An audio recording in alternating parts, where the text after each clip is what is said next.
to another episode of Cold Red. I'm Ray Carr, and with me always is Fitz. Fitz, how are you? I'm doing well, Ray. Something different tonight, isn't it? Yeah, this is a special episode. 30 years ago, the World Watch, as a reclusive genius, terrorized the nation with a series of sporadic mail bombings. His identity, a mystery for nearly 2 decades, was finally revealed as Theodore Kaczynski, a.k.a. the Unabomber. Following the controversial decision to publish his 35,000-word manifesto, Industrial Society and Its Future, in the Washington Post and New York Times. His capture was a triumph for law enforcement, and the heart of that investigation was the revolutionary work of a new field, forensic linguistics. Today, we reflect on that 30-year anniversary of the manifesto's publishing and how this decision led to the end of the Unabomber's reign of terror. We are incredibly honored to be joined by a man who was pivotal in the Unabomber's capture, our very own co-host, retired FBI profiler, James R. Fitzgerald. But the story doesn't end there. Kaczynski's motivations were more complex, and his infamous manifesto, Industrial Society and Its Future, offered a chilling glimpse into his mind. Joining us today to shed new light on Kaczynski's complex psychic is a remarkable author, Jorge Casesmeiro Roger. His fascinating book, Unabomber in the Eternal Spain, A Journey Through the Hispanic Library of Theodore Kaczynski, draws surprising connections between Kaczynski's manifesto and his little-known fascination with Spanish culture. Jorge, welcome to Cold Red. It's a pleasure to have you on the show. Well, it's an honor. Thank you for having me, Ray and Jim. You know, I want to get this thing going, but what I want to do is I want to turn this over to Fitz and see if you can help set the stage here for us, Jim, by recapping where law enforcement was in 1995 regarding the nationwide investigation with the Unabomber. Well, thanks, Ray. And again, thank you, Jorge, for being on Cold Red today. And before I go any further, everyone, if you listen to the end, we have a book giveaway. My brand new book 4 is out, A Journey to the Center of the Mind. But since today is about the Unabomber case, I'm going to be giving away some copies, audiobook copies and hardcover copies of A Journey to the Center of the Mind, Book 3. And in that book is a long 200-page final chapter all about the Unabomber case, including some of what we'll be discussing today. So in a nutshell, 30 years ago this week, hard to believe, and Ray, I know you were still in grade school, I believe, anyway, I was on the Unabomber task force, and this was the week that was finally going to result in the culmination of what a lot of us were debating, if not arguing, over the prior few months, and that was the publication of the Unabomber's manifesto. And it was not an easy decision that we reached.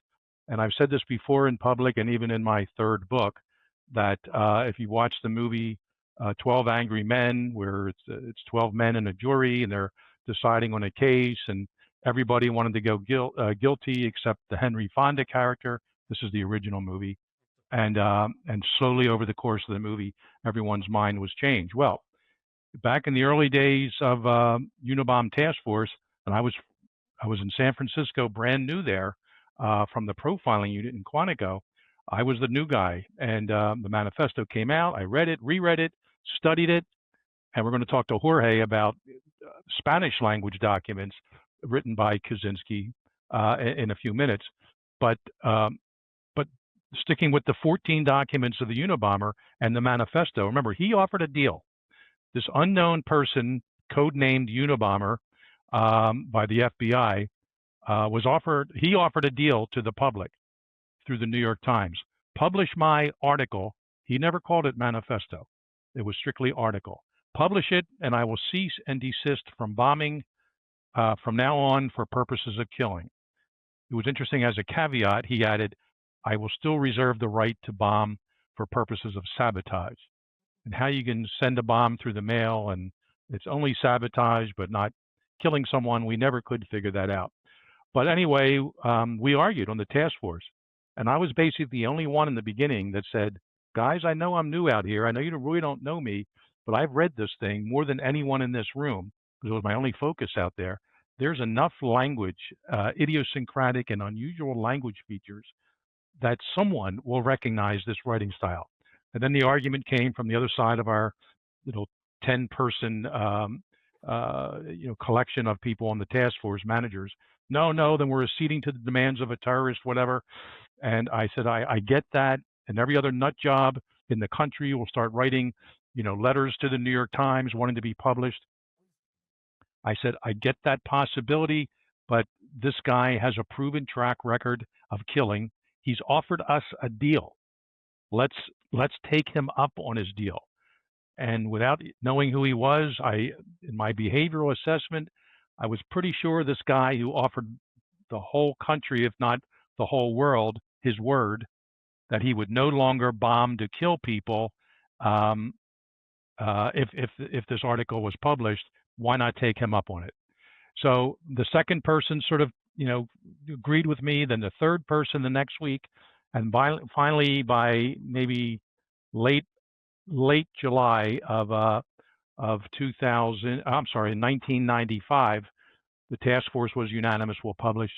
We'll agree to publish the manifesto. But now we had to sell it to the FBI director, Louis Freeh, and after a day of talking, some conference calls, he agreed. He then had to sell it to Janet Reno, who was the U.S. attorney. Took a few days there to agree. They then all traveled to the New York Times editorial office in New York City. They wound up agreeing, but we asked them a special favor. We said, and this is where my profiling training came in, this guy, this Unabomber, whoever he is, will probably want a souvenir. He'll probably want a trophy of his article. So if it's going to be published in the New York Times, where they sell it everywhere in San Francisco, instead, because he said it would be okay, let's instead publish it in the Washington Post, because there were only 2 storefronts that sold the Washington Post newspaper back in 1995 in San Francisco. And since all his bombs had been mailed from the Bay Area for the last few years, we were convinced he lived within a couple hundred miles of San Fran. So that was agreed upon. And our younger listeners, the internet was around, but in its very early days in 1995. So there really were very little internet availability to look at something like the manifesto. So we agreed, the Washington Post agreed to publish it just so we could set up surveillance teams. And Ray, you remember how the old SOG teams worked? I do. In the FBI, they're agents full time. Every day they have long hair, beards, dressed down, or they can wear suits and ties depending, but they just follow people around. They're really good at it. We won't give any of their secrets away, but we brought in surveillance teams from Los Angeles, Portland, and I think Salt Lake City, and we had hundreds of people outside these 2 storefronts following every single person who bought the Washington Post that day with the manifesto insert inside it. Everyone was followed, tags copied, addresses learned, and turns out we never caught him that day. It wouldn't be till about 6 months later when it was published. David Kaczynski, his brother, saw it. He wasn't even sure. They got an attorney. The attorney talked to people, and eventually it came to the FBI. Hey, the brother Ted may be the Unabomber. Here's some writings. That's when my team came in and put it together. This is all in my 3rd book, which some of you may be able to win when you hear the instructions at the end tonight. And eventually the rest was made on April 3rd.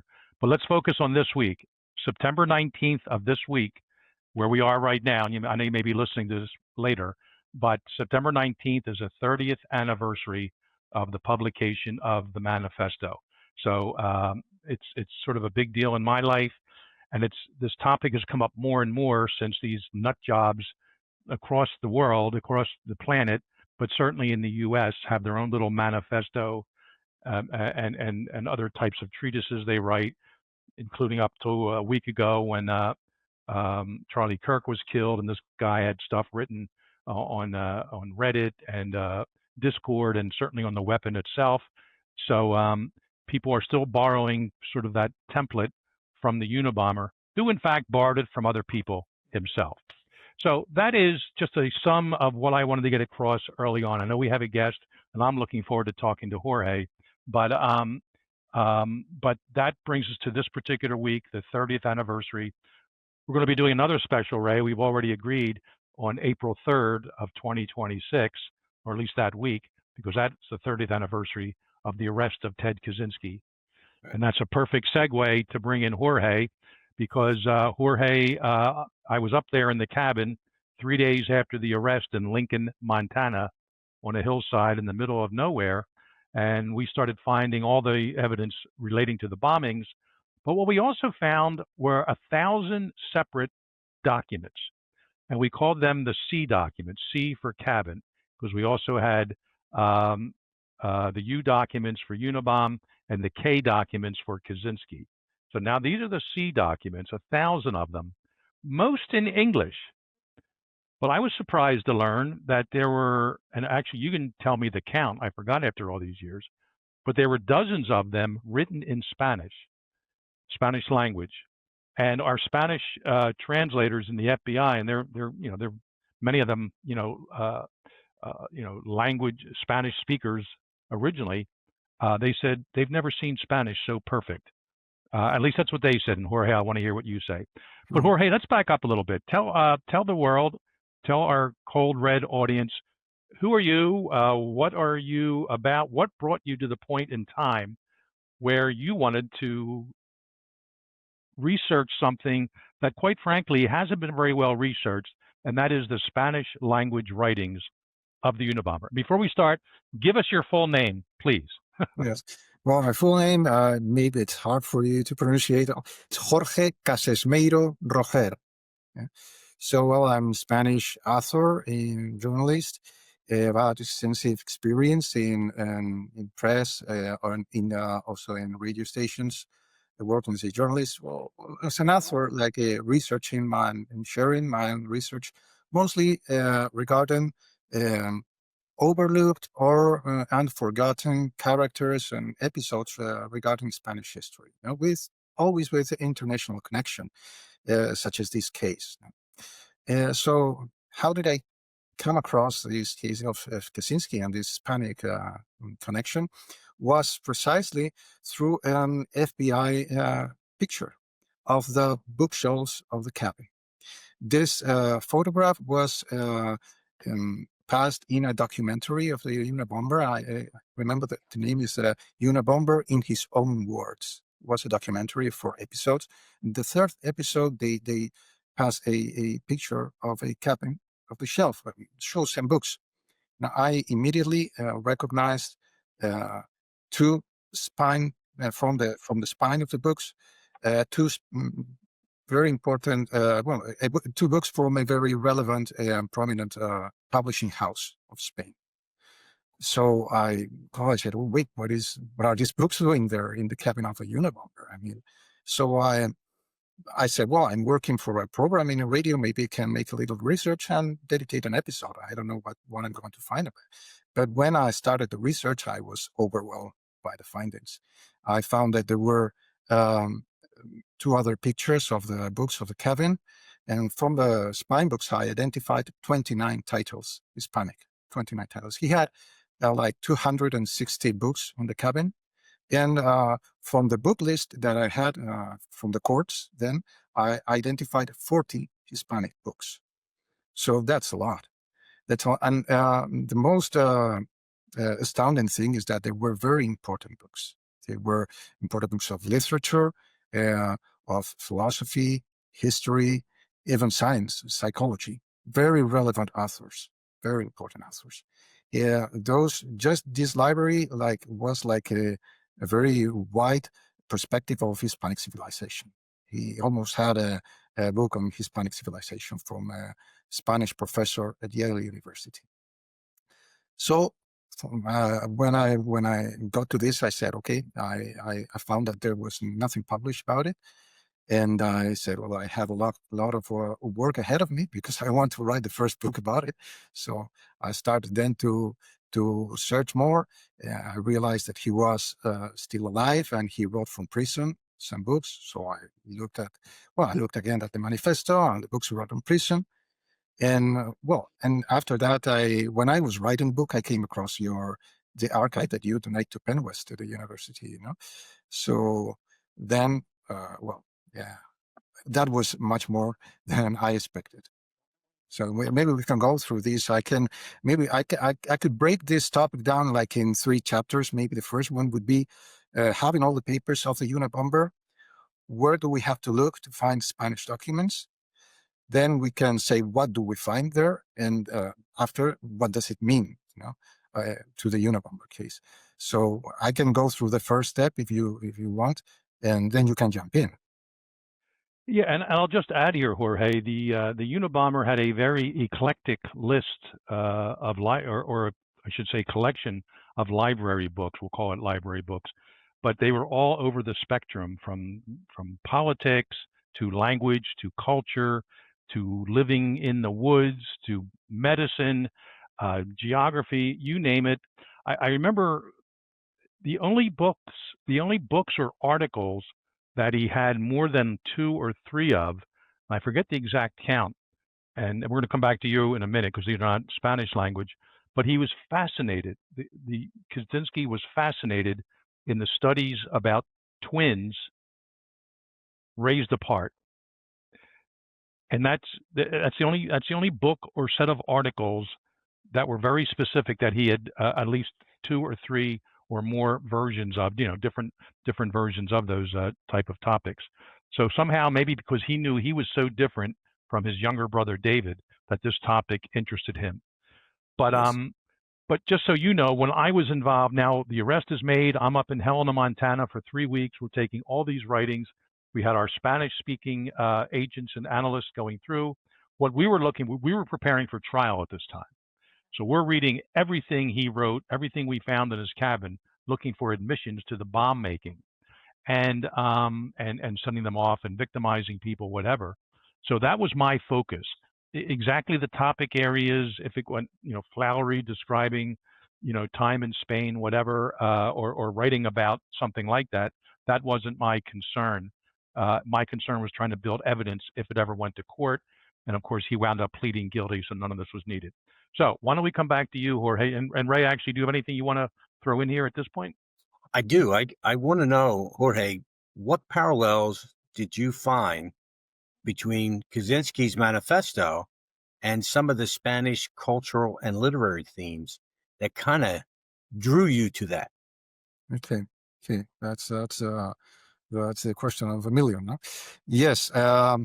There's a lot. There's a lot to talk about that. First, if you just take the manifesto, there are very few references to Hispanic or Spanish historical episodes and characters. I mean, enough to get that this man has included the Hispanic sphere into his comprehension of the history and the trends of civilization. But there's nothing more there. But when you get to his published papers, his public papers, his private papers, which are the correspondence, the letters to his brother and stuff, and his journals, his secret papers, then you understand that there is a lot there. Not evidently in the manifesto, like he didn't quote Spanish authors or stuff, but there are main ideas of the manifesto that you can associate to authors and books that he held at his cabin. For instance, one crucial idea of the manifesto is the autonomy of technology. This is a basic idea of Jacques Ellul. It says that technology is a continuation of the evolutionary process. Technology is like a self-organized system that it's out of control of the human will. So this idea is crucial to Ellul, and he was the author of the book he most read and held as an influence. So in a book that Kaczynski... Jorge, can I just interrupt for a second? Sure. That's Jacques Ellul, a French philosopher. That's the English pronunciation of it. And the Unabomber doesn't reference him at all in the manifesto, but we know he took many of his ideas from him. And as I've said, with a lot of these modern day killers, including Kaczynski and the Unabomber, many of their ideas are not original or fresh. They borrowed or stolen from others. And it's okay sometimes to do that, but you think you'd want to cite them. But yeah, you're right. Jacques Ellul, at least in the manifesto, was not directly referenced, if I recall. Yes. Well, the reason for that is there is a scholar of, and you know him as a fellow researcher of Cambridge University, Sean Fleming, wrote some articles and papers, academic papers on Kaczynski and his manifesto. And he went to the Michigan archive and he actually studied an original copy of the manifesto with footnotes. And Fleming said that he didn't want to quote these main authors because he had corresponded with them. He sent them letters. So he thought maybe the law enforcement will go to these authors and ask them, have anything, this tell you anything about, have you correspond with them? So that's why he kept these influences in secret. So, but he, as I was saying, that Ellul is the main influence, and autonomy of technology is the most relevant idea of the manifesto, though it's not mentioned as that in the manifesto. But from prison, he wrote a book, and he wrote that there was a Mexican author that wrote about the autonomy of technology 20 years before Jacques Ellul, and this is Samuel Ramos.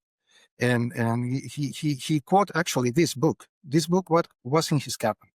This book was in his cabin, and I bought this book and I researched for these fragments that he took, and of course it's so it's a very important. We find lots of times these things in ideas of the manifesto when we looked at the Spanish books and Spanish authors, and some of them were quoted in his journals. For instance, where another important idea of the manifesto is the power process. The power process is an idea he borrowed, actually, again, he didn't mention, but as Sean Fleming has demonstrated in these footnotes, he mentioned Desmond Morris, the Sioux man or the naked ape. This was an British anthropologist. Okay, so the idea of the power process is very relevant. And this is directly related with another Spanish author, Ángel Ganivet, from whom he had two books. And this was an author from the late 19th century, and he was a very prominent man. He was a diplomat, and he was a very good philosopher, though he died very young. He committed suicide. And Kaczynski liked a lot this author, and he quoted this author several times. He wrote about this author to his brother David, and he translates into English some fragments where he talks about these kind of ideas that were in this book of Ángel Ganivet. Yes, I have around here these books. So we can find these connections between ideas of the manifesto. For instance, another main idea that Sean Fleming had stated was learned helplessness is an idea of this American psychologist, Martin Seligman. When we analyze what does this mean, this learned helplessness associated with the process of the Industrial Revolution and technological society, we found a direct connection with another work he held at the cabin. Is I will tell the title in English: Psychopathology of Urban Life, from José Luis Pinillos. There is a very, very important psychologist, and he had this book, and he bought this book, and he made some remarks. But he disagreed with him sometimes because Pinillos was Catholic. And when this, this morality appears in the book, he said, Kaczynski disliked that a lot. No? But that's very relevant. So we can find a lot of connections between central and nuclear ideas of the manifesto and the Spanish books that he read. And a lot of interesting connections, and even with personal affairs. For instance, I don't know if you want to jump in, you get me, because I can go along forever. But I can put you really interesting examples of books and connections with personal episodes of Kaczynski's life. Just let me interject, though. In the body of the manifesto itself, there are only 4 books referenced by author. One of them was True Believer by Eric Hoffer. Yes, another one, last name Tan, Roger Tan, I believe that was his name, but having to do with Chinese influence in the U.S. Something about crime in America was more like a document that the U.S. government put out, Yes. and then and that would have been about it. That was the violence in America. That's it. Thank you. I remember seeing that back in the day, or at least he had a copy of it. So how he got access to some of these, of course, he would go to a bookstore in Helena and he'd buy old books for 5 cents and 10 cents. And there was a library in Lincoln, and I'm sure he could order those books. So I just want to make sure everyone is clear. Jorge is referring to sort of references that the Unabomber included in his manifesto that was published 30 years ago on September 19th. But we're also tying this into the personal writings found inside of Kaczynski's cabin, 1,000 of them, with dozens of them in Spanish. So you can see the influences in the manifesto. And yeah, we put a lot of time into the books he mentioned, trying to find the exact edition and where the page, because books change in different editions, the pages may be different where a certain site is made. And we could then tie it into what exact edition was this, when were they sold to universities, perhaps when did he have access to it, maybe as a student, but he wound up buying these books years later or getting them through the library, even with his limited income of $200 a year. So all fascinating stuff. And Ray, I'll throw it out to you again. Let me ask you this,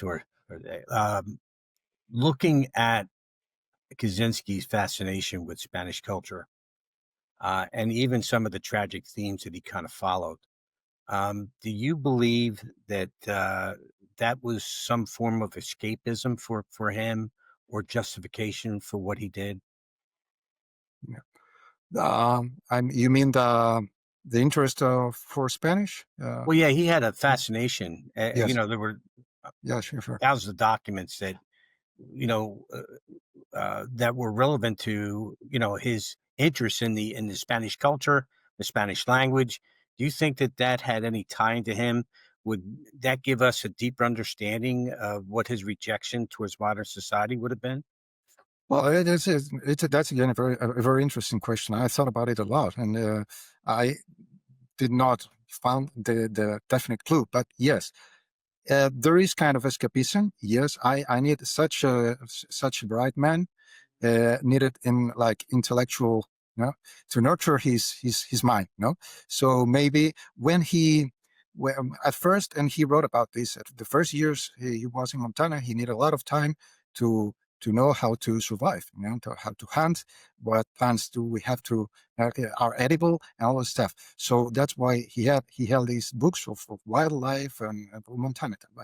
But he said that by 1983 he started to have interest in reading deeply to understand, you know, the process of history and technology and stuff. So I think yes, it's by the first 80s when he started to the first writings in Spanish from his correspondence and journals starting 1980s, early 1981, and I think it was an activity that was very demanding for him because he got dictionaries, he got grammars, stuff. So he had to waste a lot of time learning the language, and he did it by the book as he was, you know. So, and the way he learned Spanish talks a lot about his very high intelligence, because you see he's meticulous, he's very obsessive, he's very perfectionist, and he's driven like he's obsessed with it. And he talks to his brother like that. I'm obsessed with it. I'm so passionate. So yes, the answer is yes, there was escapism, but at the same time, his reason for reading and studying history was to understand the process of history. So by reading Spanish, he understood that he was in front of a very important civilization that gave him a lot of information. And he took this information about how change happens in history and society by books of history, by literature, by novels from the 18th, 19th century and stuff. So he took a lot of information too from his readings. Yes, I believe, and he said he was, sometimes he confessed he felt very attracted to Hispanic civilization as a contrast with the Anglo-Saxon culture that he was living. Okay, so he was against industrial society, technological society. So the most avant-garde industrial society in his time was the United States, of course. So he was at the core of industrial society, and he could see how where was it going, biotechnology, all these things. So by contrast, he got he had interest in Mexico, a lot of interest in Mexico, and in the history of Hispanic civilization, because they were living this industrialization, this process of modernity in two different ways. So he got attached to this culture as a contrast, I think. Yes, there's a lot of that. Even at there's a letter he wrote to an author in San Francisco in 1979, thinking about moving to Argentina, to the north of Argentina. So he asked him to find him some spots there. So this author published his letter because he found it. I don't remember the name, but he was the author of a book, Along the Gringo Trail. So he wrote him and asked him, there is what would you recommend me to go? So I don't know. So there's a lot of that. Sorry for the interruption. No, that's good. We know that he was not a fan of modernization. So that makes a lot of sense. I want to go where it's simpler, where they don't have all these things that are kind of overseeing you like Big Brother and controlling you. But running back to you, Jim, I mean, you're well aware of all this and some of the research that Jorge has done. Does that change your perspective from a profiling point of view on, or change your views in any way about Kaczynski based upon some of these things that you've learned from Jorge and his research? It's a good lead in from Jorge and a good question from you, Ray. And once I got immersed in this case in 1995, and I studied an earlier profile by John Douglas, which we worked on and modified in the next, 6 to 8 months, we realized just what Jorge described about his meticulous nature in learning the Spanish language. We didn't know he had this interest. We didn't know this Unabomber, whoever it was, had this interest in the Spanish language, of course. We didn't know he was a PhD mathematician, a brilliant one at that. But what we did know is the evidence that we had, based on the evidence that we had, that he was meticulous in his bomb making. Not just that it would in fact detonate and blow up and seriously hurt or kill his victims, but they would also go through the mail and one piece not blow up accidentally, and they were done, number one, to function properly, but he also set them up where there was nothing of any evidentiary value found in them. So and once again he started writing letters to the New York Times, or before that to two of his victims in 1980 and again in 1985. His English was perfect. His formatting of these letters was perfect. So we knew this person was very meticulous, very much a rule follower, very much someone maybe with OCD, obsessive compulsive disorder, to some degree. And it didn't surprise me at all later to find out that he was a brilliant mathematician, and math and language are not that far unrelated.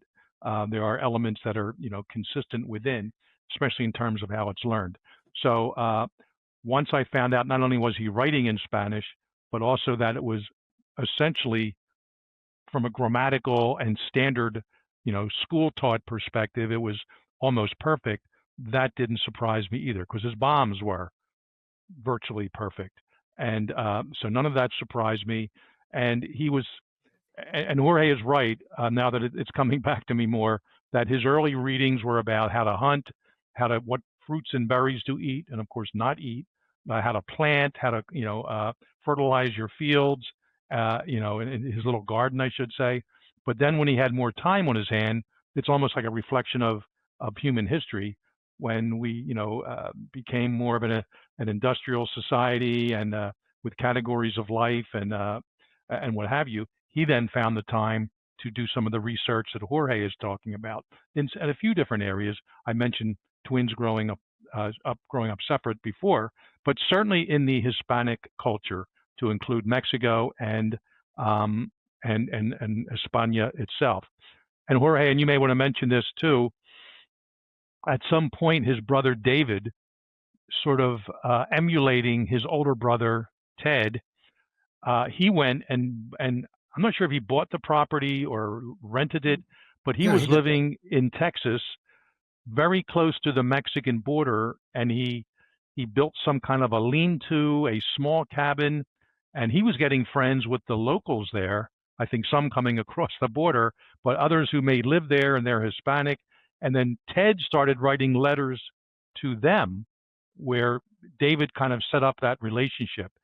You reviewed some of those letters too, and they were very personable, and you wouldn't think the guy who was sending bombs to people to blow them to smithereens would be this friendly and this nice, writing in Spanish to some of David's neighbors in far southern Texas. Yes.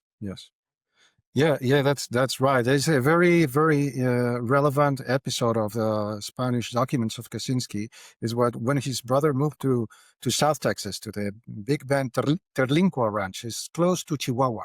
That's right. It's very close to Chihuahua. So that was in the early 80s, and all the letters from Ted to David that you donated to the Penwest Archive, there are like more than 50 letters. They are all along the 80s, because in the early 90s, they stopped corresponding. They got angry for these reasons because he got married and that stuff. But along the 80s, they wrote a lot. So yes, his brother David, as he was more sociable, he made friends, and he learned Spanish just to communicate with people. And he made a very special friend. He was a Mexican peasant. He was Juan Sanchez Arreola. He's an old man who he helped him to build his cabin and his land. He purchased his land, and he still have it. He still have a little house there. So, he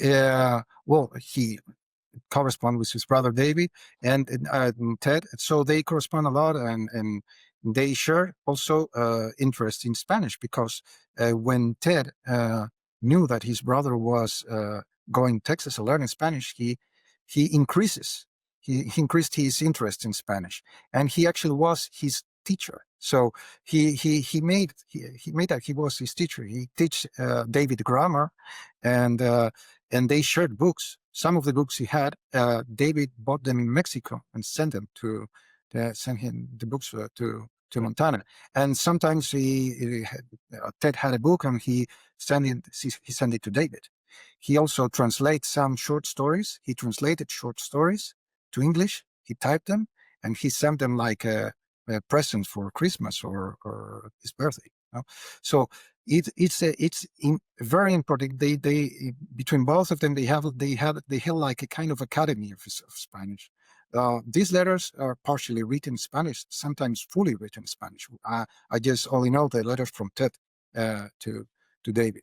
So that was a kind of a very important topic for both to share.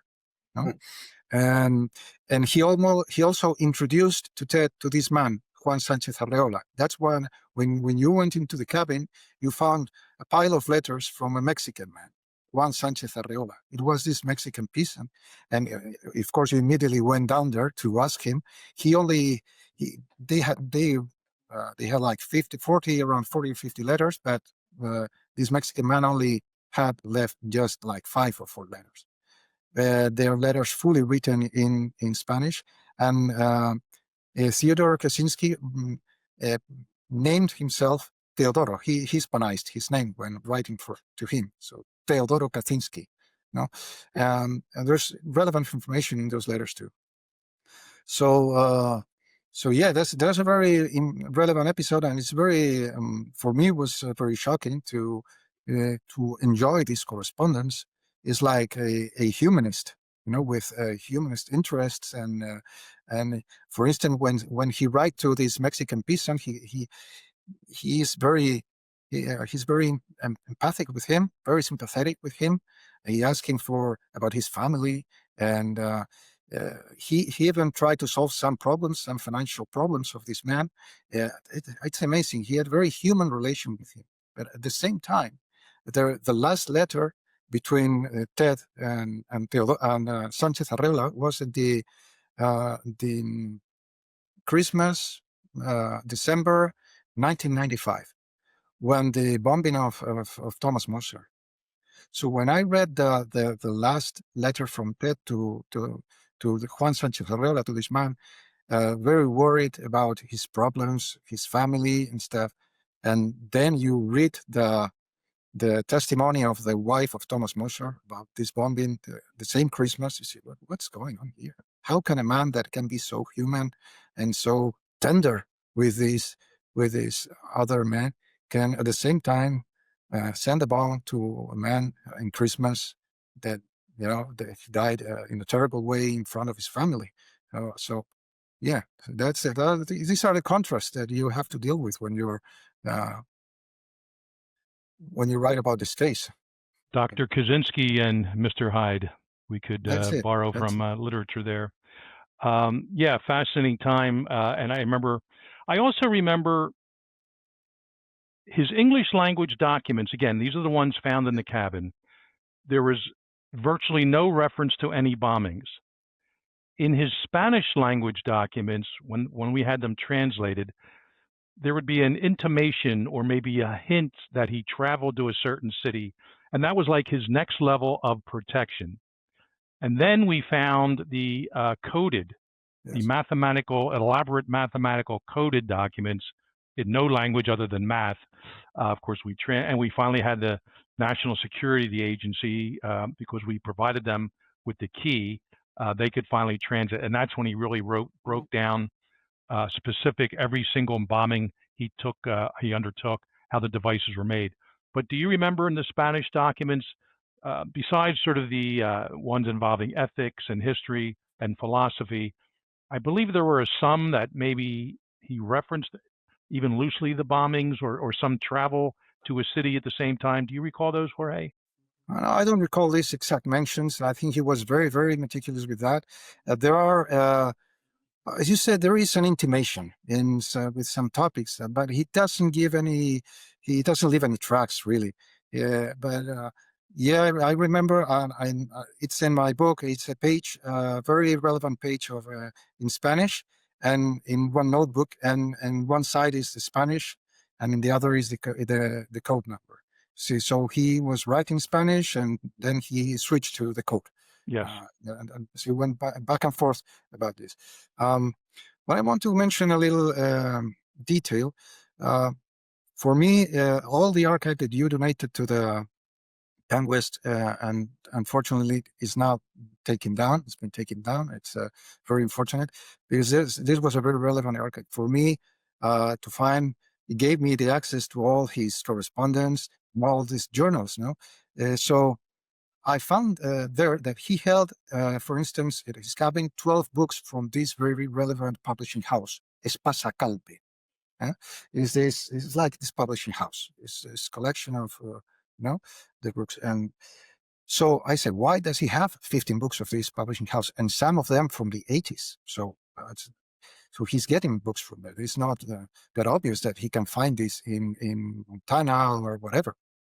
So in one of the letters to David, letter from 1985, he might have run out of paper, and he took an invoice from this Spanish publishing house, and he ended the letter in the invoice, and that invoice had his name, like he was the boat sends to Theodore Kaczynski, Lincoln, Montana, Temple Pass Road, and there were 5 titles in the invoice that they were sending to him, 5 titles he had in the bookshelf.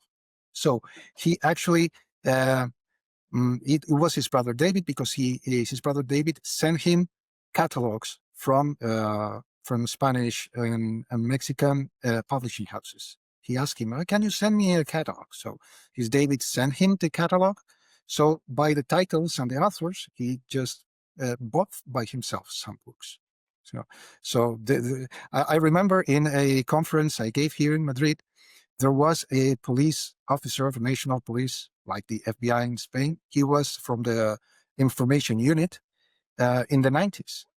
And he told me after that, well, when we were in the 90s, the FBI sent us or shared with us some information about the case, because here in Spain we had a terrorist group from the northern Bastion region. So the FBI shared with us some information about this mystery bomber. And I showed him the picture of the invoice. I said, well, while the FBI was filing you these documents, this publishing house of Spain was sending books to Kaczynski without knowing he was a Unabomber. Of course. So things like that, I found a lot of these things in the documents. That's amazing. Go ahead, Ray. I want to get, before we end here today, we have some questions from our audience. Yeah. And I'd like to get to those questions if I could. Do you have anything you want to add before we go there, Jim? No, I'm so grateful to Jorge because we didn't really have, as I said earlier, evidence which directly related to convicting Kaczynski of these bombings. I didn't focus as much on the Spanish language documents as I would have liked to. Certainly the manifesto before he was arrested and some of the written documents afterwards.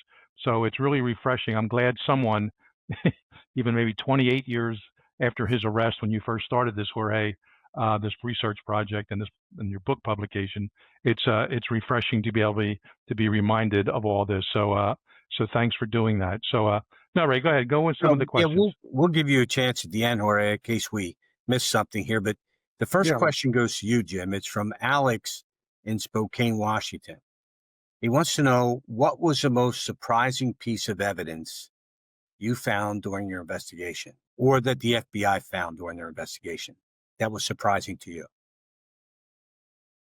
No question, it was found in the written communications. As I mentioned earlier, this guy left no evidence at all, no fingerprints, no hairs, fibers. He actually planted a fake hair under one of the stamps on one of the letters.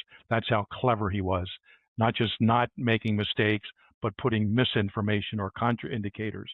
So no, it all came from the writings. I remember telling the bosses, as a brand new profiler, going through 12 weeks of training, and Ray, you went through some of that training.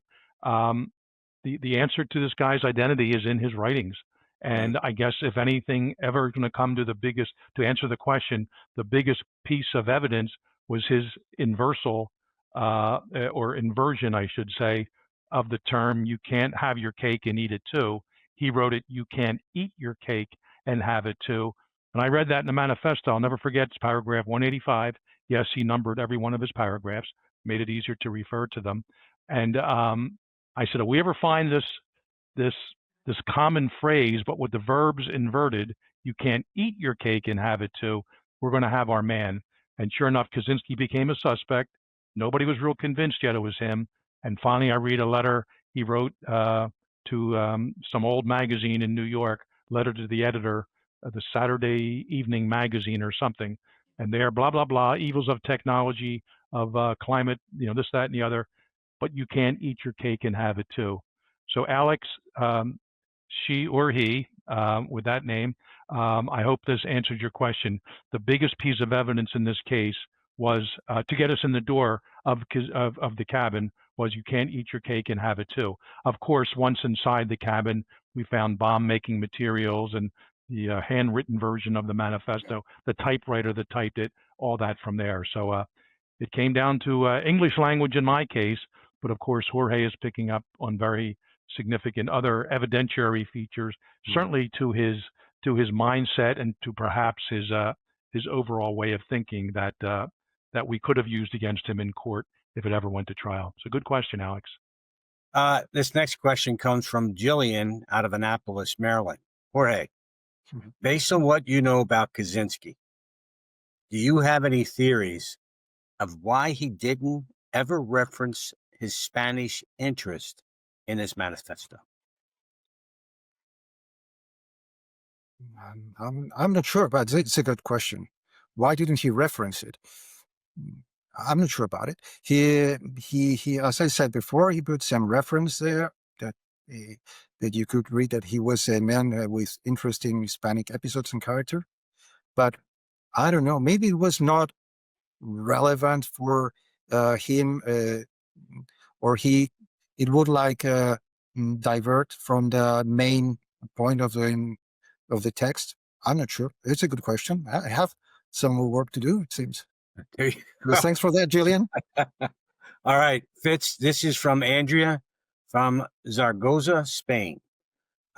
When you analyze the manifesto, was there any clue that might have indicated that Kaczynski could have lived in another country or studied in another culture? Another good question.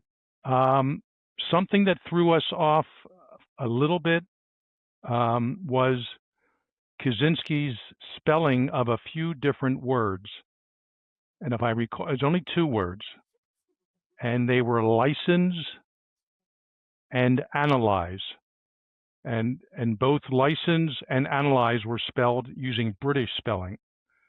And everyone pretty much knows the difference. So it's L-I-S-C-E-N-C-E in British, and they use an S instead of a Z in analyze. And some people came to me in my first week on the task force. Hey, we know you're in charge of all the language stuff here. Do you think this is a Brit or maybe even a Canadian? I said, well, give me some time here. Let me go through this. And he did use those same spellings a few times in the Unabomber writings, all 14 documents. I mean, where they were listed. But there were some other features that just didn't add up. There were no other regionalisms like using the word lorry for truck or a boot for trunk of a car. Terms like that that would have given that away. So we said this is just an unusual. He may have some Canadian references, maybe because we thought back then he grew up in Chicago, which as the crow flies is not that far from Canada across some of the Lake Superior there, and we thought maybe he was borrowing from that. I think he also spelled the word. No, that was another case. I won't even say it here. So a couple British spellings were in there, and at first people were saying maybe he's a Brit or lived in the UK for a while, and we couldn't rule that part out. But we said he's not a Brit, he's not a Canadian. This is a homegrown American. The rest of his language is totally suggestive of that. Good, thanks, Fitz. Jorge, this is from David in the UK.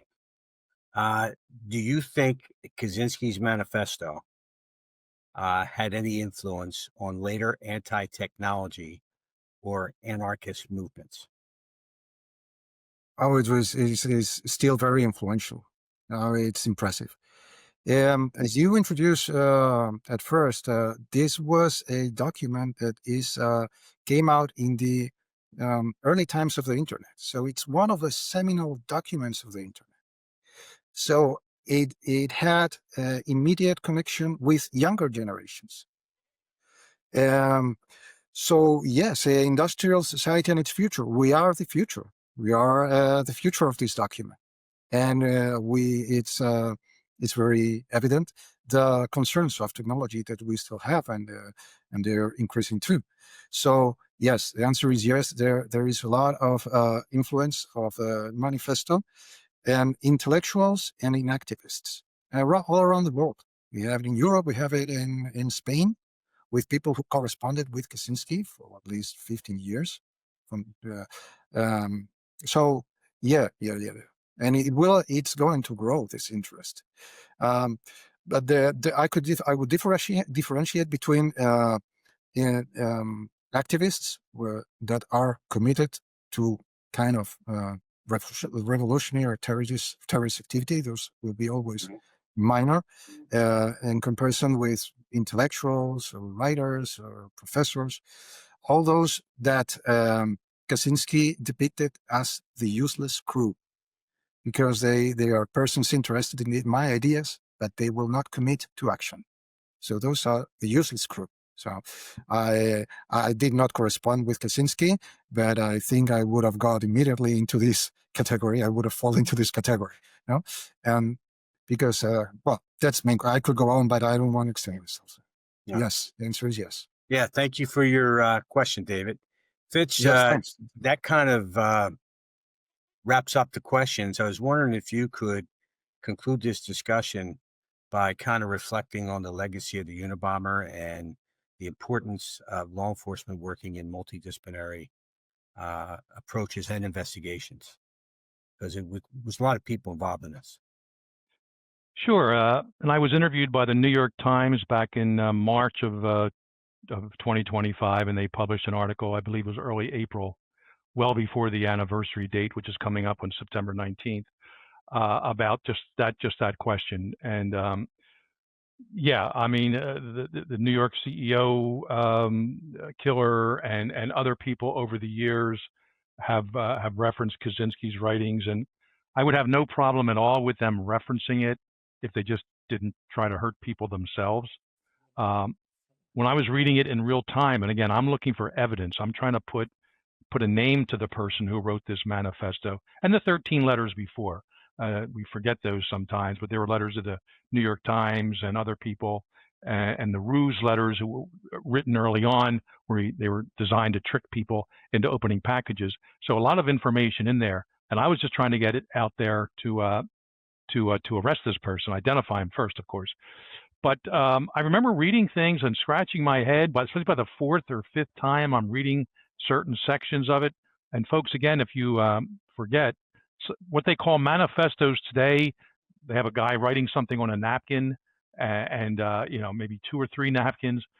This was 35,000 words, 56 pages, single space typing, with 28 or so footnotes at the end, or endnotes at the end. It was a masterpiece, relatively speaking. It was, and there's an expression in Jorge, I'm sure it translates in Spanish, even a broken clock is right twice a day.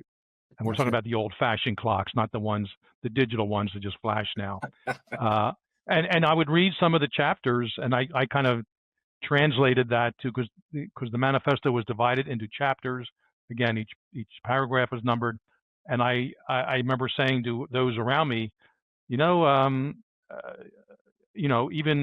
even a broken chapter is right, twice within each set of paragraphs. And he would bring up some interesting ideas, and he would bring up some thoughtful notions and philosophical issues about leftism and the evils of big government and big entertainment and psychology and psychiatry, big pharma. And look, we've been through COVID now, and what happened there, and we're looking at the technological society, which was built into the title of the manifesto, industrial society and its future. And you have to admit that he was right about some things. Are kids on their phones and their tablets, 12 hours a day? Is that a good thing? I'll say emphatically no, it's not. And we're seeing this assassination from mid-September of Charlie Kirk. These people were living on their computers in these bizarre anti-establishment websites and social media postings. So if only Kaczynski didn't kill people, his writings would have made a lot more sense and could have held a lot more water. But he felt the only way he can get his ideas across were to kill people, and there's a whole psychological element to that too, of course, whether that he really believed that or that was just some kind of an excuse for his mentally challenged behavior, and we can discuss that at some other time, or his condition, I should say. So, yeah, I'll say a few things at the end, but Jorge, give us the full title of the book again, and how can people purchase it? Well, Unabomber in the Eternal Spain, Unabomber, La España Eterna, a journey through the Hispanic library of Theodore Kaczynski. It's all in Spanish. Maybe sometimes someone will like to translate it. I will be glad. And that's the title, and can get it through Amazon or through the publisher or this bookstore. Maybe he can order. If the distributor of the editor works with this bookstore, they had an international department. But they can buy it in Amazon. At Amazon, I think. Well, I'm not sure if it's a good thing or a bad thing, but I have a feeling if Kaczynski was still alive, he'd probably appreciate reading your book. He deserved to be exactly where he was, and when he would perhaps get a hand on that book. But I want to thank you, Jorge, for coming on Cold Red with us. This has been in discussion for over a year, and I figured the anniversary of the publication of the manifesto 30 years ago would be a good time to sort of combine the two elements here. Okay? So before we go, first of all, Jorge, thank you so much. You've been gracious. You've been fantastic. I think our listeners are going to love you. But Okay. before we go, I have a special announcement. Our host, James R. Fitzgerald, has graciously offered to give away copies of his book, Journey to the Center of the Mind, Book 3, to a handful of lucky fans. To enter, all you have to do is leave for Cold Red on your favorite podcast app. We want you to put down and include the hashtag #Unabomber30. We'll be picking our winners next week. There will also be, and I don't know how many, but there will be some audiobooks that will be going out as well. And we'll leave that up to Fitz. But Fitz, thank you for this incredible gift for our listeners. You're welcome, Ray. Yeah, I'm going to send out 5 books within the U.S., and I'm going to have 2 audiobooks within the U.S., and a number of other audiobooks for the U.K. And that's how it's set up with the audible.com. Unfortunately, I can't send them to other countries. If you want to come up with an email address from some other country, I'm not going to ask any questions, but it has to be, based in the U.S. or the U.K. for the audiobooks, and for the printed books themselves, which I'll gladly sign. They'll be sent within the U.S. So Ray laid out the instructions. Thanks, Ray, for doing that. And yeah, and when Ray and I come back in a few weeks with our season-ending wrap up from the Center City Rapist case, we're going to talk about a number of things, but we'll have some other promotions going on for my 4th book, A Journey to the Center of the Mind, Book 4. So everyone, again, thank you, Jorge. Thank you, Ray. For everyone out there, please like and subscribe, whatever service you're on, to Cold Red. Check us our website out at ColdRedPodcast.com. Thanks to Matt McLaughlin, Mike Robinson, our producers, Rick Silling, our music director, and everyone, please tune in next time to your favorite podcast, Cold Red. Thanks a lot.